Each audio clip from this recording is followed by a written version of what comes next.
I never thought it would be possible to love a bank. Okay. A bank is just like a necessary evil that everybody has to have, right?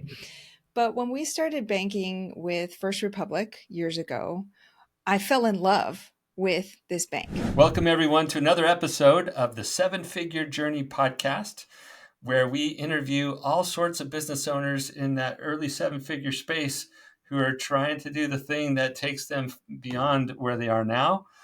We learn a lot of their lessons learned, a lot of their insights, and then we wrestle with some of their current challenges, some of the puzzles that they're trying to solve as they look to grow. My guest today is Annie Dickerson. I'll be your host. My name is Brett Gilliland, and Annie is a founder and chief brand officer at Good Egg Investments.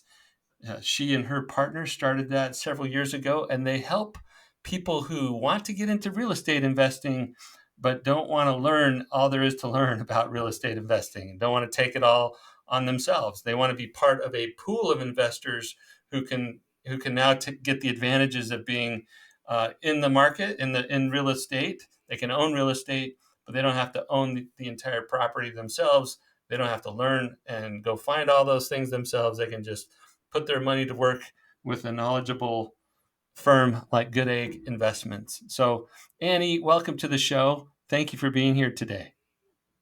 Thank you so much, Brett. I'm thrilled to be here with you and your listeners today.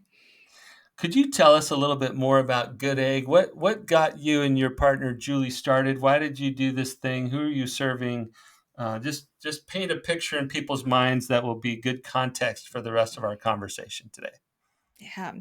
Well, when I fell into real estate investing myself as an accidental landlord, so to speak, because my husband and I had bought a duplex, we were living in one unit and we rented out the other. And we thought, this is great. Let's just continue to do this. We'll just keep buying duplexes. And we thought, well, let's collect letters of the alphabet. We started with Alpha, then Bravo, Charlie, Delta. Our goal was to get all the way to Zulu, just doing it ourselves. We never had an intention to bring other investors. I mean, it's a lot of responsibility to take on other investors' money. So we never had that intention until several years ago, as you mentioned before I met Julie. All of a sudden, I became obsessed with real estate investing. It was something we did on the side for a long time, but at this point, I had been out of college for about 10 years and I had had 9 different jobs in that time. And I was just Wow. trying to fit myself in here and there and just couldn't find the right fit. And I was exhausted. But here came real estate and it came into my purview such that all of a sudden I connected the dots and I said, wait a second, if I could just buy this many houses, all cash flowing this amount of money each month, I could essentially replace my salary. I don't ever have to work again. It doesn't matter if I find the perfect job or not. And so I set about on that journey, and this is where I became obsessed because I fell in love with real estate investing, and it was all I could do. When we got together with friends and family, they'd ask me, Annie, what are you up to these days? And I'd be like, oh my gosh, I just found this new market. I'm looking at this property. These numbers look amazing. And everybody would want to get in with me. They'd say, teach me how to do it. Teach me. But then as I started teaching them, because real estate investing is a very complex thing, everybody would inevitably, their eyes would glaze over and they say, oh, no, no, no, no, no, no. You misunderstand. I don't want to do the work. I have this pile of money and I just want to put it into real estate, but I don't want to do any of the work. Could you do the work for me? I'll put my money with you.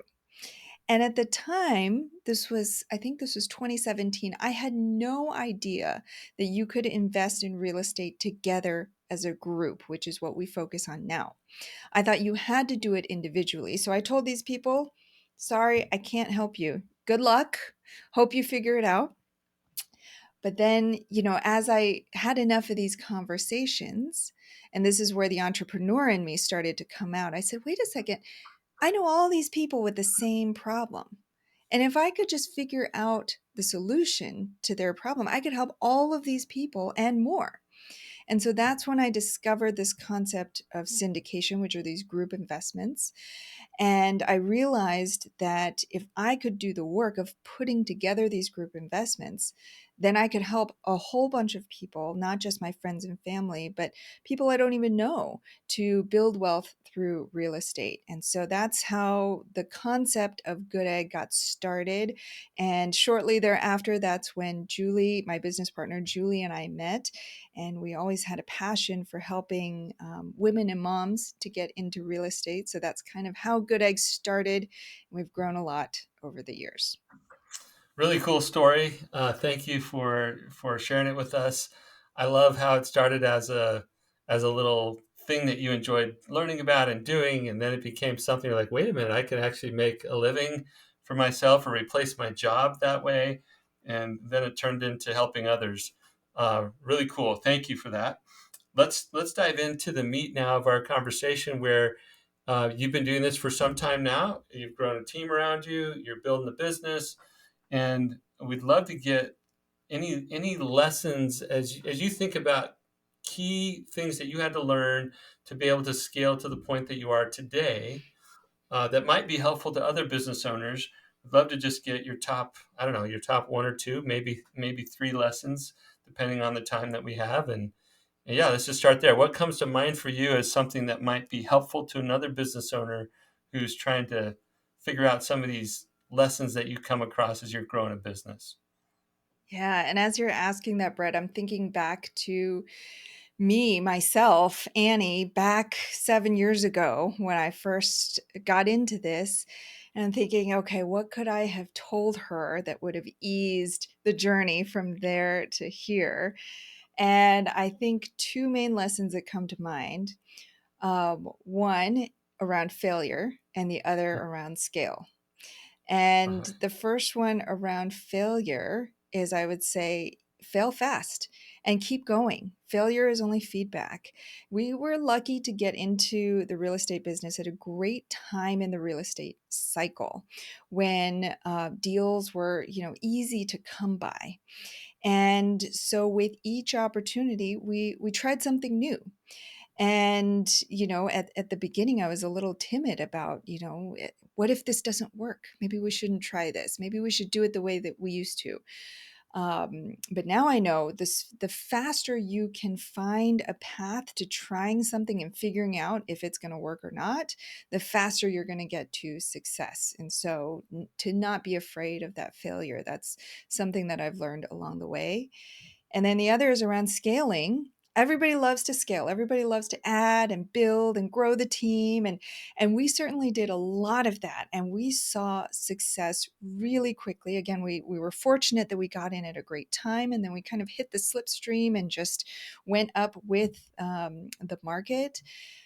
But what I would say is to myself and to anybody else who it might resonate with is scale fast, but not too fast. And the reason I say that is because we we scaled, but we neglected to build some of the systems that would support us. We kind of Mm, just went after the growth, and then later we said, "Wait, but we don't have the processes and the systems to support us." And so it was almost like we had built this plane, and halfway through we realized there was actually no engine. And we were like, "Oh no, now what do we do?" And so we've had to backtrack and rebuild some of those systems. And so I think what I would have told myself is, don't be afraid to say no to some things and to grow a little bit more sustainably, a little bit more intentionally, so that you don't have that, so that we wouldn't have that moment of, oh crap, what do we do? yeah, yeah, great insights. I love both those comments. Um, on the scaling point, and then I want to go back to the fail fast idea. On the scaling point, it's so fascinating how easy it is for us as business owners to get sucked into the idea that revenue growth is the thing, right? It's like revenue growth, that is scaling. I'm scaling my business by Yeah, adding more revenue. that's right. But it's like, well, wait a minute, you don't really have all the infrastructure set up to support that. What you did was maximize revenue opportunity in spite of, in many cases, the current infrastructure that we have. And so that always comes back to you. It will always come Yeah. back around and go, wait a minute, you're not actually ready for that stage. You Yep. might have benefited from, you call the slipstream, or, of the market giving you Mhm. a gift of revenue growth. But if you're not aligned, if you're not set up to be able to produce that predictably in the future, that's going to disappear as quickly as it came, or you're going to experience these severe growing pains that you sort of alluded to. Yeah. So, And on anyway, that note, I wish, because this was my first time as an entrepreneur, I had a W-2 mindset coming into it. And with a W-2 job, if you get a raise, that's your new salary in right, perpetuity until you quit that job, or, you can always depend on that. And for whatever reason, I thought that that's the way the business worked too. And I thought as the revenue grew, it's just going to keep going. And I that's the thought, new oh, this floor, is my right? new That's the new floor. lifestyle. Yeah, I've got so much more to spend now. And boy, was I wrong. Oh, man. yeah. Oh, wow, that is a great lesson. Yeah, it can often be a ceiling when you think it's the floor, right? It's like the revenue grew, Yes. that's my new floor, and it's just up from there. Like, nope. Sometimes that's actually the ceiling, and Yep. but you grow your expenses, you know, I guess in what's the word I'm looking for? In parallel to that revenue growth, or a corresponding expense growth, and then it's like, wait a minute, now I've actually grown the expenses beyond what we can predictably produce, Right. and then that's painful. Okay, so let's go back to fail fast for just a second.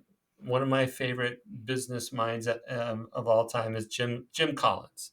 Love reading Jim Collins stuff. Good to Uh, I, great. yeah, Good to Great. All his good, all his books. Built to Last, Good to Great, Great by Choice, How the Mighty Fall. Like all these books, amazing. Um, one of the most amazing, I guess, professional experiences I ever had was that I got to go be part of a leadership team that went to Jim Collins' lab in Boulder, Colorado. We had 2 half-day Oh, sessions with him. Our CEO stroked the big check to have us go and have these two wow. half-day sessions. It was incredible. And to your point about failing fast, he taught a couple concepts in his books, and he spoke to us about as well. One of those concepts was, he said, people often look at the opposite of success as failure, like those are the opposite sides of the coin. And he liked to say one side is success and the other side is growth. It's not actually failure, Mm, it's growth.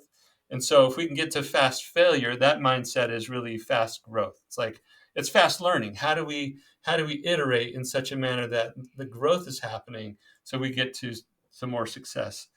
Um, and he said that, um, oh, you know this from one of those books. I don't remember which one right now. It might be Good to Great. Bullets and then cannonballs. We don't go shooting a big investment towards a new idea. We shoot bullets first. We make sure that we're hitting a target that it's going to be worthwhile, and then we put a lot of oomph behind something and shoot the cannonball. So anyway, both of those love concepts from that. Jim Collins came to me as you were describing that lesson. It was just really, really good. Thank you, Annie. Yeah. Okay, so those were great lessons. Fail fast, or grow fast, learn fast, Mhm. and then I like that. and Yep. then let's make sure that we're actually creating sustainable scale, not just high revenue growth that might disappear on us. That's challenging. All right, let's shift gears because those are very awesome lessons. Let's talk about something that you and your partner, your team is wrestling with now, that as you have an eye towards the future of your business and where you're trying to take it, what is a puzzle that you're trying to solve, or something you're trying to tackle that I might be able to help you with today? Yeah. So let me set this up with a story. Um, so we so I never thought it would be possible to love a bank. Okay. A bank is just like a necessary evil that everybody has to have, right? But when we started banking with First Republic years ago, I fell in love. with this bank. Wow. And the reason is because the customer service was so wonderful. And in our business, we send a lot of big wires and we have a lot of big transactions that have to go, and they're very timely. And so to have a great banking partner is really important. I could just, the morning of, email my banker, my private banker who knew me, I knew them, we had a history, there was no limit. They would send the wire same day. And they were on board with us. They were almost like an extension of our team. I knew I could always count on them. They would always get back to me. And then First Republic got acquired by Chase recently, and we went through this migration. And I loved Wall Street Journal had this headline, which I thought summed it up perfectly, talking about First Republic customers. They said, they were five-star clients with First Republic. Now they're just regular people. And that's how I felt. I That felt, was the when we Wall first, Street Journal yeah, headline? yeah, Oh, yeah. terrible. And that's how I felt with Chase was, and not to knock Chase, big banks have their place too, but I no longer had that personalized service. So when I Mhm. had an issue, I had to call in. I was transferred from one person to the next. Nobody could help me. Nobody could find what I was looking for. And nobody had accountability. They would say, oh, that's not my department. Let me transfer you. The call would drop, or, something would happen and I'd have to start over. And so I tell you this story because it's so relevant to what we're trying to do in our business right now. I feel like as when we started, when it was just Julie and me, we were the first republic of real estate investing. She and I Yeah. had tag teamed it so well, and we had it down to a science. And we'd get back to every investor. We'd tell them how much we appreciated them. We provided this white glove service. And then we grew our team and we grew fast. We scaled fast and we tried to teach them our ways along the way. But we've started to see some of the cracks in the veneer, and we've started to get some complaints from investors. And we're seeing that we've started moving towards that big bank experience, so to speak, where Mhm. we're not providing that level of service that we really feel that our investors deserve. And so we're trying to get back to that white glove service, and we've put into place some things along the way. But as especially as we think about continuing to scale the team, that's a fear of mine. Is we might get it dialed in for, let's say, the team that we have now, but what happens when we scale again? How do we ensure that these best practices get passed along, and that everybody that we bring onto the team truly cares as much as we do? That is such a great issue that you raise. It's one that a lot of us wrestle with. And it stems from the fact that early on, the business is so intertwined with the founders that, it's Annie and Julie, their way of being was the way of being at the business, right? Good Yes, egg, yes, that you guys were the business and the business yeah. was you. And then as we start to grow the team, we start to do this. I think about it like Siamese twins. Like we have this very delicate operation to separate the business from the founder or founders, and the business deserves to have life on its own. um, a lot of marketing people, and I know you have some marketing chops, Annie. A lot of marketing people are really good about understanding the concept of branding. They want the world to understand who is who is this brand. What do we represent? What do we stand for? How do you interact with us? What can you expect every time you talk to a First Republic bank, right? Like they had this branding down externally, and it matched their internal identity really well. And I'll call that culture. Culture gets thrown around a lot, but the internal way of being and how that shows up externally in branding, if you get total alignment in that, then there's fireworks, right? Like all the good things are Hmm. happening. Yep. So that's what we want. Harder to do, right? Easier said than done. So how do we do that?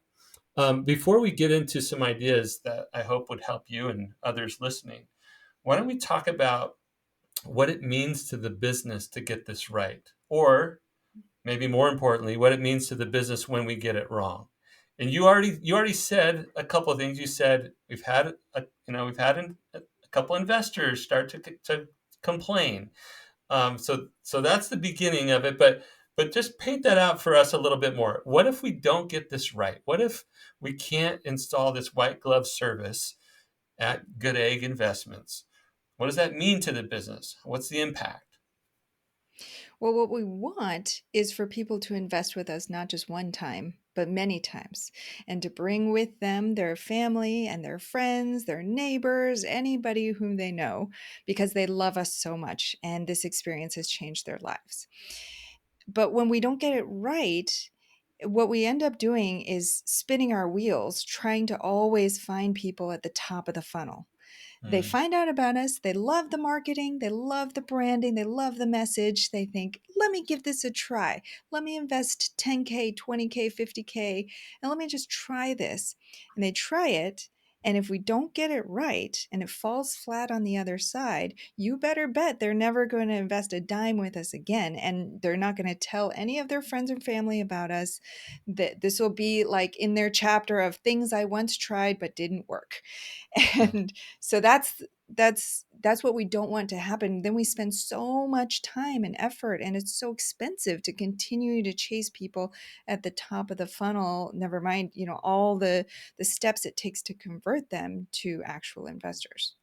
Yes. So I'll put it in different words, but what I heard you describe, Annie, was a big leak in the funnel, right? Like putting Yes. so much Mm-hmm. energy into filling this, and it's just seeping out. All the value of my Yeah. business is seeping out instead of capturing it and holding it.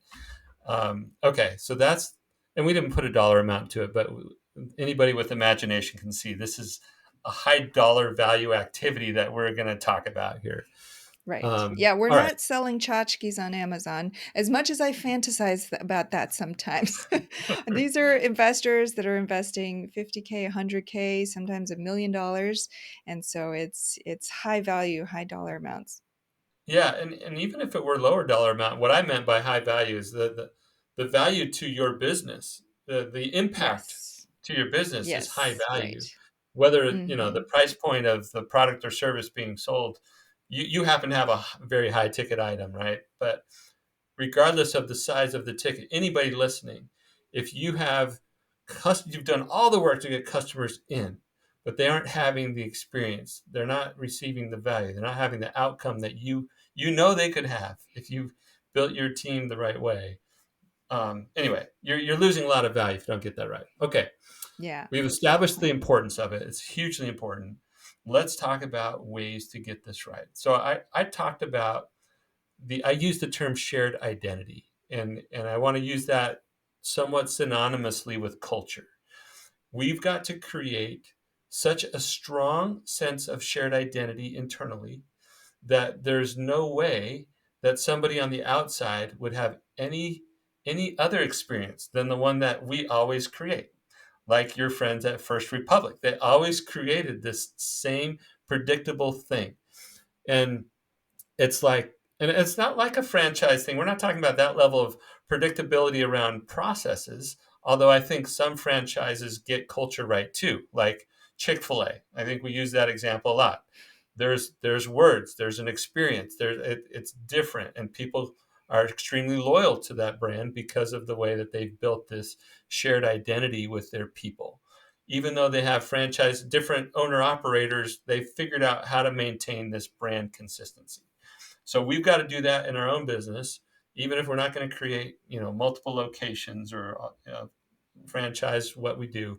We've got to do the same type of work, and that is shared identity. So there's two key parts to it. The purpose is the core why we're doing this. And I've already seen enough, Annie. I've heard enough from you to know there's a powerful purpose behind what you're doing.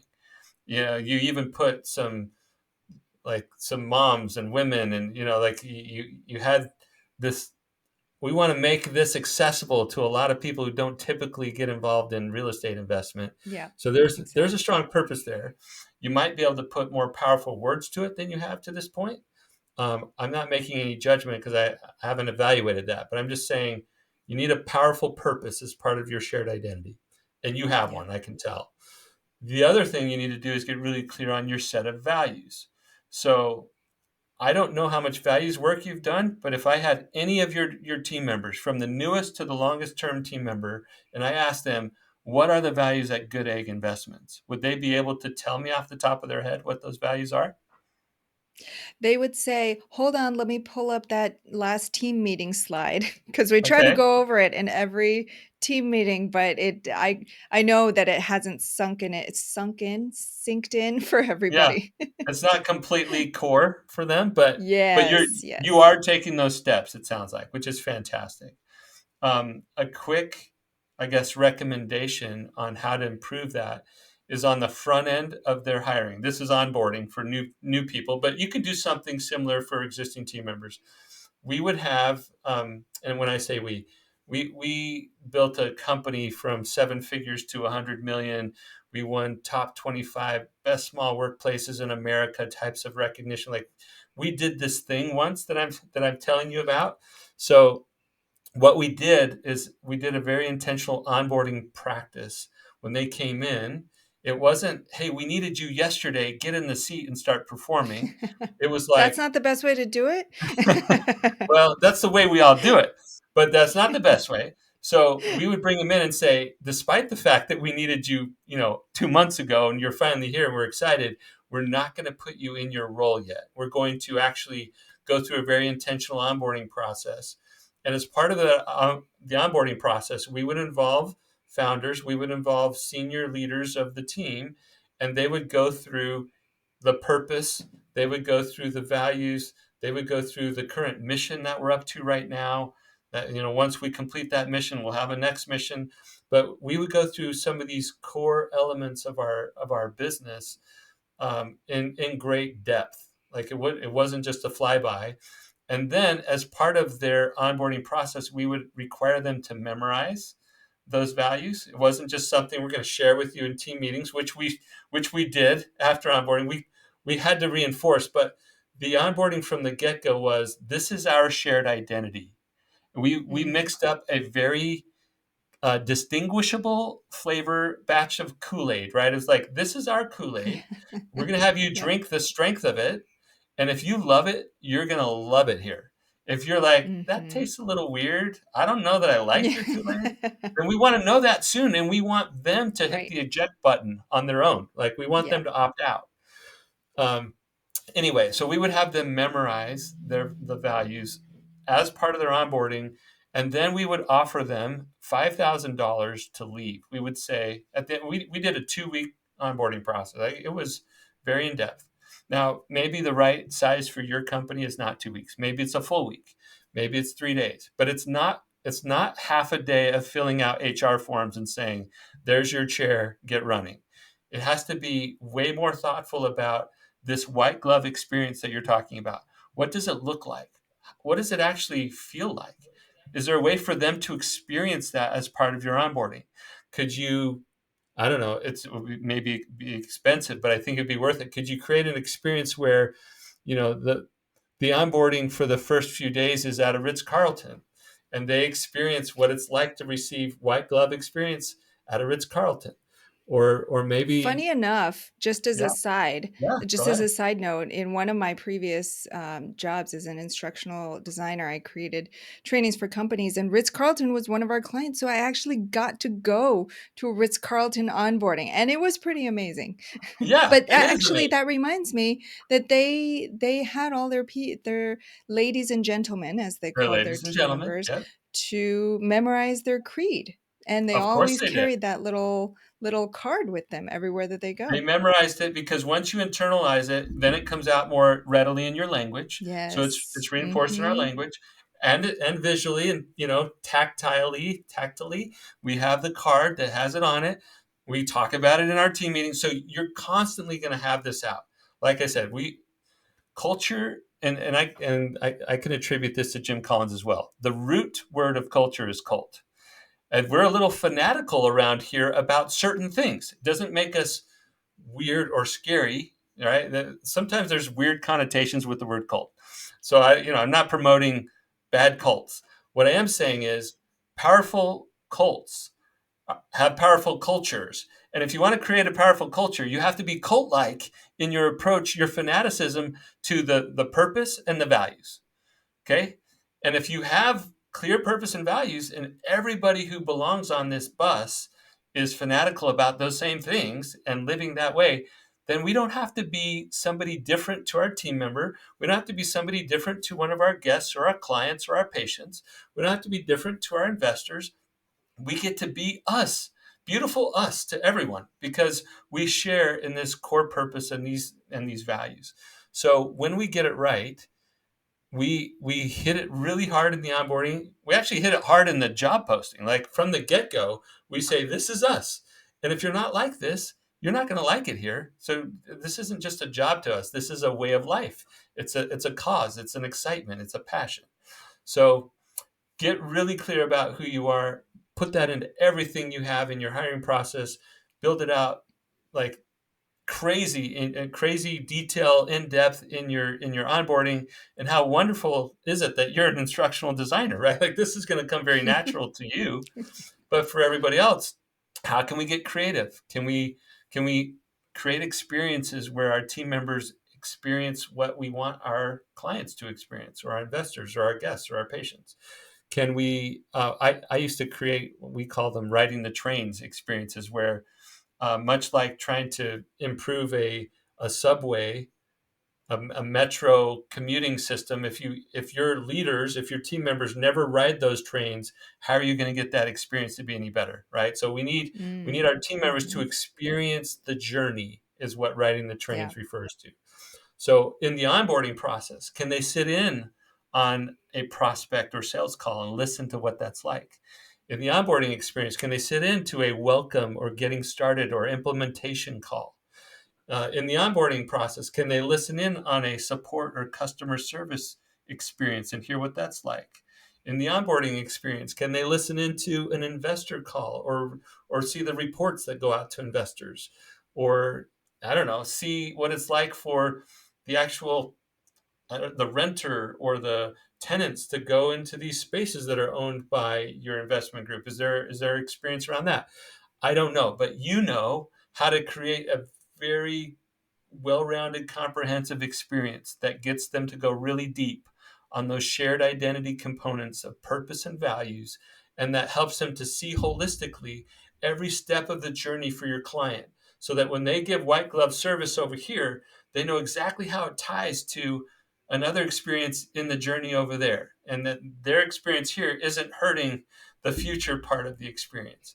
So there is a way to craft a very intentional onboarding experience that brings to life that shared identity, that helps your new team members not just see some words or hear them occasionally in your team, or even all the time in your team meetings, but that there's more of a feel and connection to it from the get-go. So those are my thoughts for the amount of time that we had today, Annie.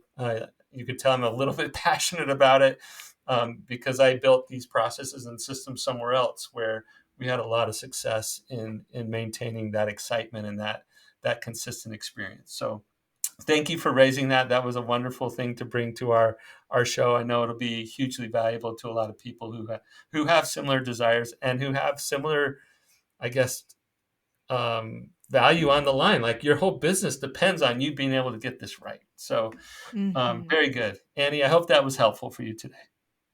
Very helpful. I love the riding the trains. I'm definitely going to use that. It's a good one. Good, good. I love that you're going to use that. It's one of my favorite practices that we did. Okay, Annie, this was great. Please help people understand, or direct them to where they want to go if they want to learn more about Good Egg Investments, or if they want to connect with you online somewhere. Absolutely. Well, the best place to go to learn about our business is our website. It's goodegginvestments.com. And to reach out to me personally, I always love connecting with other business owners. I think it's a rising tide lifts all ships, and there's always things we can help each other with and be a sounding board for. So you can always reach out to me at Annie@goodegginvestments.com.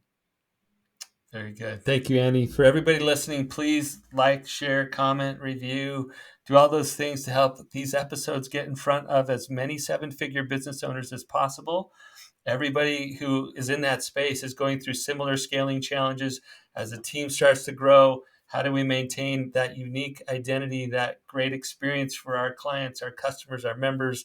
These topics, these scaling issues are real, and they're very common and predictable. And we want to get as much information out there as possible to help as many business owners as possible. So thank you for listening, and we'll see you next time for another episode of the Seven Figure Journey podcast.